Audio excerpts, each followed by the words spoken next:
इस बुलेटिन के प्रस्तुत करता है टारगेट आईएएस कोचिंग। आपकी सफलता ही हमारा लक्ष्य।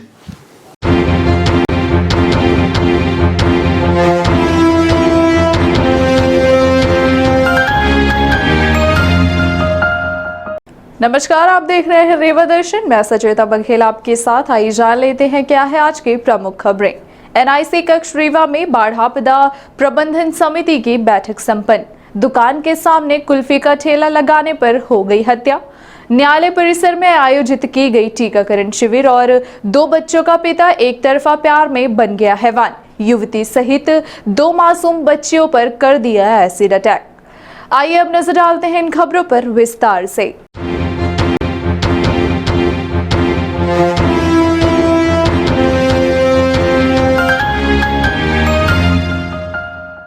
एनआईसी कक्ष रीवा में बाढ़ आपदा प्रबंधन समिति की बैठक संपन्न। बैठक में रीवा व शहडोल संभाग के जिम्मेदार अधिकारी रहे मौजूद। आगामी मानसून को दृष्टिगत रखते हुए बाढ़, अतिवृष्टि जैसी आपदाओं से बचाव को लेकर बुधवार को रीवा कलेक्ट्रेट स्थित एनआईसी कक्ष में संभाग स्तरीय मध्य प्रदेश शासन जल संसाधन विभाग बाढ़ सागर परियोजना अंतर्गत बाढ़ आपदा प्रबंधन एवं मौसम निगरानी समिति की बैठक संपन्न हुई। बैठक में रीवा संभाग के अधिकारी मौजूद रहे, वहीं शहडोल संभाग के अधिकारी वीडियो कॉन्फ्रेंसिंग के माध्यम से उपस्थित रहे, जहां बरसात पूर्व आवश्यक व्यवस्थाओं को चाक चौबंद किए जाने को लेकर अहम चर्चा की गई है। बैठक में रीवा कमिश्नर अनिल सुचारी द्वारा संबंधित विभाग के अधिकारियों को आवश्यक निर्देश दिए गए। इस दौरान उन्होंने अतिवृष्टि के चलते बाढ़ की स्थिति से निपटने की दिशा में विभागीय अधिकारियों को कार्य योजना तैयार किए जाने निर्देशित किया।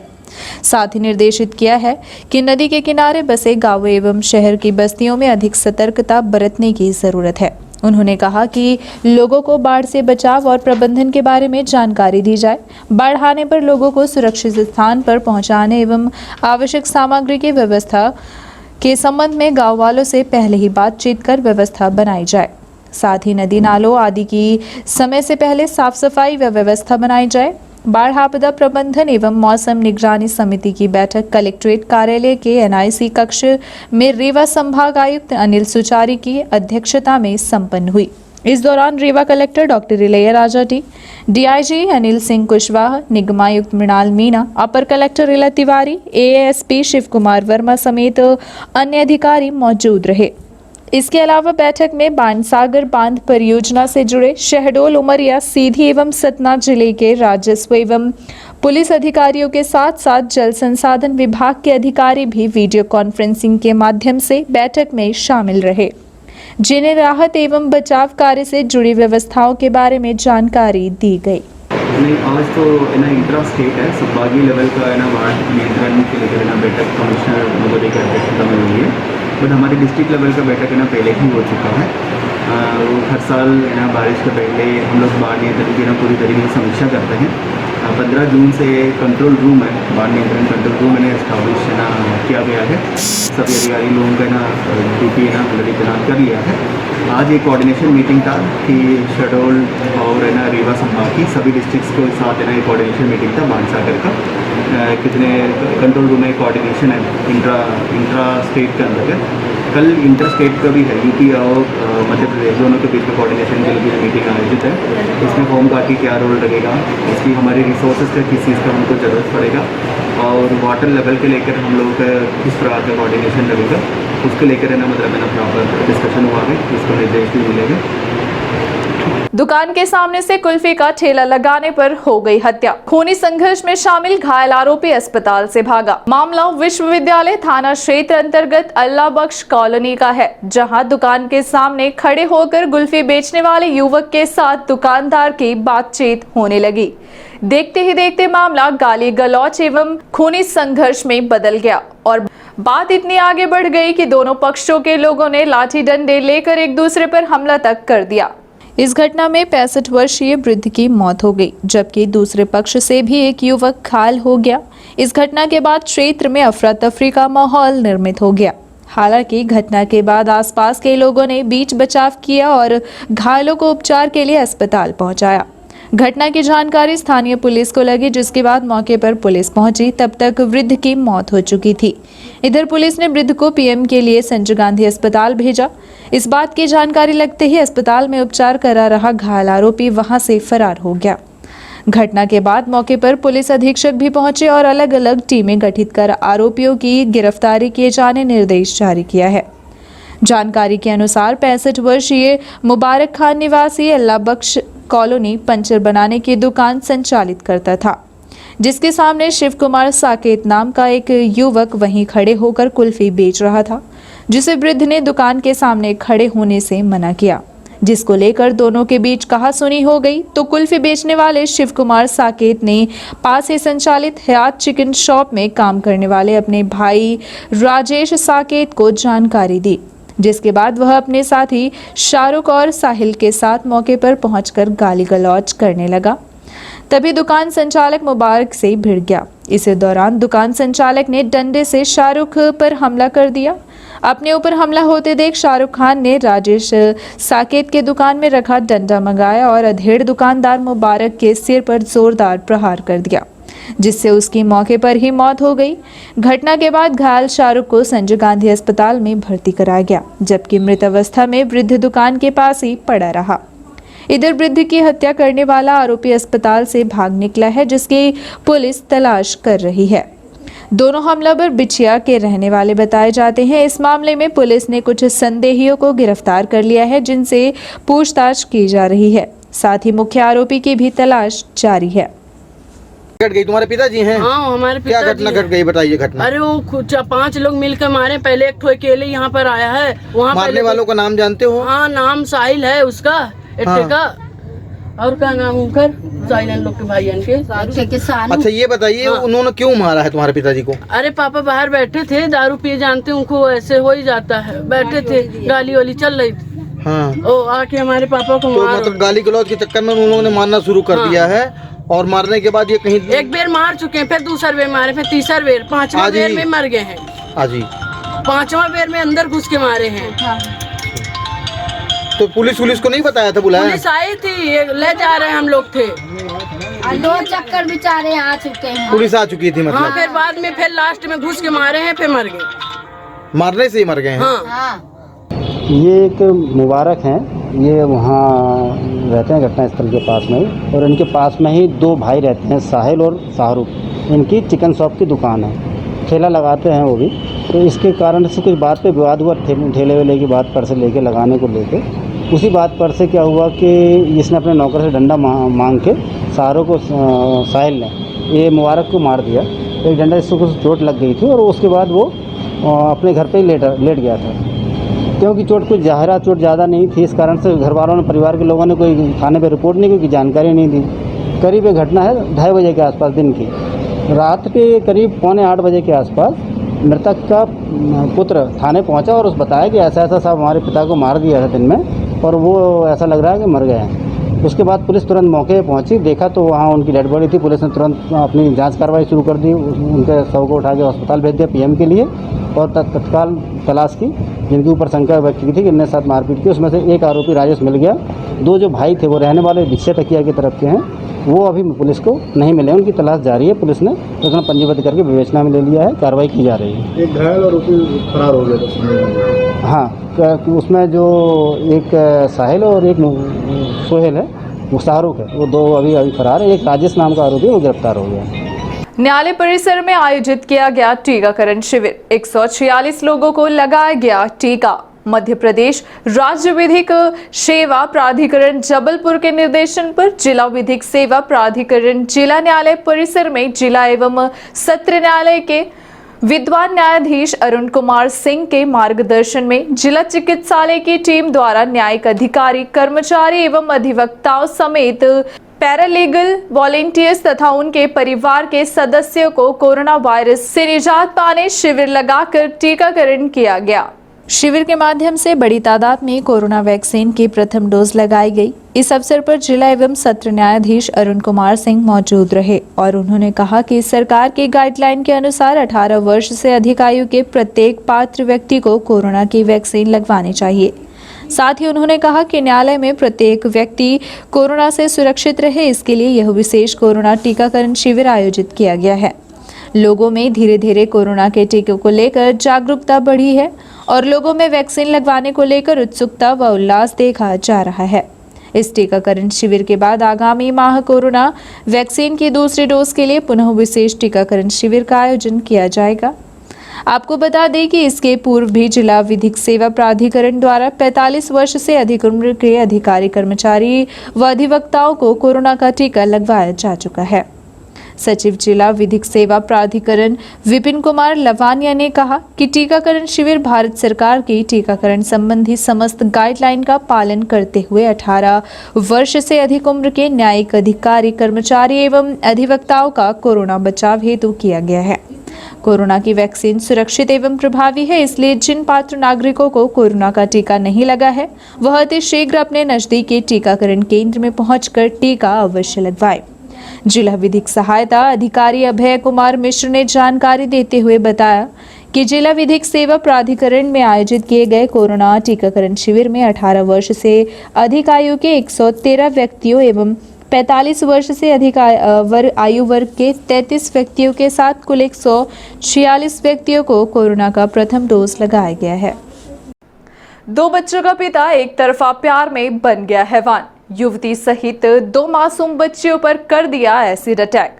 शराफे व्यापारी से खरीदा गया था एसिड। मामला जनेह थाना क्षेत्र अंतर्गत का है, जहां 2 बच्चों के पिता को एक तरफा प्यार का ऐसा खुमार चढ़ा कि वह हैवान बन गया।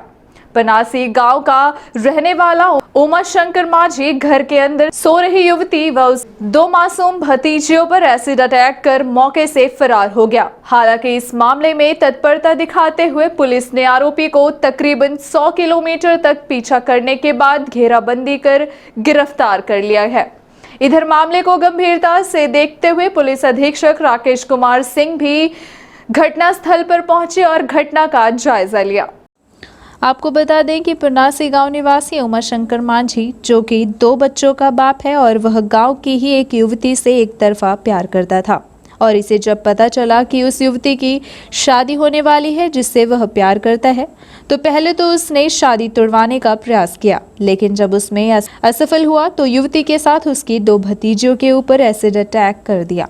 जानकारी के मुताबिक युवती समेत उसकी 2 मासूम भतीजियों घर पर सो रही थी, तभी इसने घर के छप्पर में चढ़कर उनके ऊपर एसिड फेंक दिया। बताया जा रहा है कि आरोपी ने एसिड पास के ही एक शराफा व्यापारी से खरीदा था। एसिड देने वाले शराफा व्यापारी की भी पुलिस तलाश कर रही है। घटना की सूचना पर जहां वरिष्ठ अधिकारी मौके पर पहुंचे, वहीं पुलिस अधीक्षक सहित शहरी क्षेत्र के समस्त थाना प्रभारियों ने शहर में घेराबंदी कर दी, जिसके बाद आरोपी को बिछिया थाना प्रभारी जगदीश ठाकुर व उनकी टीम द्वारा इंजीनियरिंग कॉलेज के समीप से गिरफ्तार कर लिया गया है और पकड़े गए आरोपी से पूछताछ की जा रही है। इधर युवती समेत 2 मासूम बच्चियों को अस्पताल में भर्ती कराया गया है, जहां उनका इलाज चल रहा है। मैं राधा नाम है। क्या घटना हुई पूरा बताइए। तेजाब डाला थी। कौन डाला है? उमा शंकर। किसके ऊपर डाला है? 2 बच्चे के ऊपर, हमारी ननद के ऊपर। क्या क्या क्या वजह थी कि उसने ऐसी पहले कुछ झगड़ा हुई थी। मेरे घर में वो वादा कर है तुम्हारे घर के विनाश कर देगी। किस बात का झगड़ा हुआ? हमला कितने लोगों पर? 3 जने पर। किस बात का झगड़ा था आपका? घर में कोई चोरी करी थी, तो मैं क्या कहते हैं, कहाँ तुम पचे गैस के हमके शंका करते हैं, तो यही को वजह से कहा लागे थे ये लड़की के बिगड़ा लाग कहा लागे तो बड़े कहा तो का ऐसा इज्जत तो बिगाड़ा तो जिये जाने। अब यही साहेब कुछ नहीं, कोई नहीं। आरोपी कहाँ करेंगे? आरोपी कहाँ करेंगे? पनासी। हाँ। क्या स्थिति है सर के सामने? कैसी स्थिति है सर? अभी 3 बच्चियाँ आई हैं, एक उनमें से वयस्क है और 2 नाबालिग हैं। तो ये त्योंथर CHC जो हमारे सामुदायिक स्वास्थ्य केंद्र है वहाँ से रेफ़र किया गया है इनको। इनके चेहरे पर कुछ कोरोसिव सब्सटेंस जैसे कुछ जलने के निशान हैं, तो इस कारण से उनका परीक्षण कराया गया है एक बच्ची के आँख में बाहर से कुछ समझ में आ रहा था, तो इस कारण से आई स्पेशलिस्ट को बुलाया गया है, उनकी भी जांच कराई गई है। इसके साथ साथ में प्लास्टिक सर्जन जो हमारे हैं डॉक्टर सौरभ सक्सेना, उन्होंने तीनों का परीक्षण कर लिया है। प्रथम दृष्टया अभी कोई गंभीर जीवन को खतरा करने वाली ऐसी कोई स्थिति नहीं है, सामान्य वो लग रहा है। उनकी परीक्षण कर रहे हैं, उनकी दवाइयाँ वगैरह प्रारंभ करा दिया गया है और कुछ जो साक्ष्य के लिए कुछ सामग्रियाँ जब्त की गई हैं उसको पुलिस को सौंपा जा रहा है। शेष सभी स्थिति सामान्य है।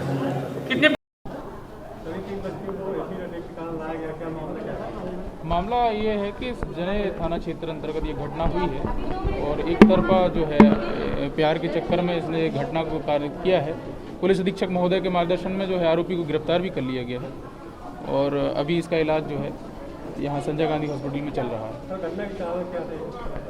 घटना का कारण जो है सन की है, वो जो व्यक्ति है जिसने ये घटना कारित की है और पूछताछ जो है उससे की जा रही है। अभी पुलिस हिरासत में लेके पूछताछ की जा रही है। जो भी तथ्य निकल के आएंगे उनसे आप लोगों को अवगत करा दिया जाएगा। एक अन्य आरोपी की भी जानकारी लग रही है। हाँ, ऐसा बताने में आ रहा है कि जिस व्यक्ति से इसने एसिड जो है झूठ बोल कर लिया था उसकी पता तलाश की जा रही है, वो भी भागा हुआ है अभी। जिसने भी एसिड उसको प्रोवाइड कराया था वो भी बराबरी का आरोपी है। नर्स एसोसिएशन द्वारा विभिन्न मांगों को लेकर रीवा कमिश्नर को सौंपा गया ज्ञापन। जूनियर डॉक्टर के बाद अब नर्स ने भी अपनी जायज मांगों को लेकर सरकार का ध्यान आकृष्ट करने में तत्परता दिखाई और विरोध सप्ताह मनाए जाने का निर्णय लिया। इसी बात को लेकर कमिश्नर कार्यालय पहुंचकर नर्स एसोसिएशन के पदाधिकारियों ने शासन से उच्च स्तरीय वेतनमान देने, पुरानी पेंशन योजना लागू करने सहित कोरोना वायरस की वजह से शहीद हुए नर्सिंग स्टाफ के परिजनों को अनुकंपा नियुक्ति दिए जाने सहित अन्य मुद्दों को लेकर बुधवार को रीवा कमिश्नर को ज्ञापन सौंपा है। मध्य प्रदेश नर्सेज एसोसिएशन की जिला इकाई ने आयुक्त रीवा संभाग को ज्ञापन सौंपा है। ज्ञापन में नर्स एसोसिएशन ने मांग पूरी न होने की स्थिति में आगामी 9 जून से विरोध प्रदर्शन करने की चेतावनी दी है और कहा है कि विरोध करते हुए 9 तथा 10 जून काली पट्टी बांधकर काम करेंगे। उसके बाद 11 जून को नर्स पीपी किट पहनकर काम करेंगी। तत्पश्चात 12 जून को नर्स मानव श्रृंखला बनाते हुए अपनी मांगों से संबंधित तख्तियां हाथों में लेकर खड़ी रहेंगी और विरोध जताएंगे। इसके बाद 13 जून को एसोसिएशन अपनी मांग से एक बार फिर से प्रशासन को अवगत कराएगा। इसके उपरांत 14 जून को नर्सों का सांकेतिक धरना होगा। इस विरोध सप्ताह के अंतिम दिन यानी कि 15 जून को नर्स 2 घंटे काम बंद हड़ताल करेंगी। साथ ही ज्ञापन में यह भी कहा गया है कि विरोध सप्ताह की अवधि में मांगे नहीं मानी गई तो इस स्थिति में नर्स आगामी रणनीति पर कार्य करते हुए अनिश्चितकालीन हड़ताल पर जाएंगे। कमिश्नर कार्यालय ज्ञापन सौंपने वालों में प्रमुख रूप से नर्स एसोसिएशन जिला अध्यक्ष अंबिका तिवारी, शक्तिधर शर्मा, उपेंद्र त्यागी, अकील खान समेत अन्य नर्स उपस्थित रहे। हम लोगों की मांग है कि हम लोगों को सेकंड ग्रेड दिया जाए, पुरानी पेंशन बहाली की जाए।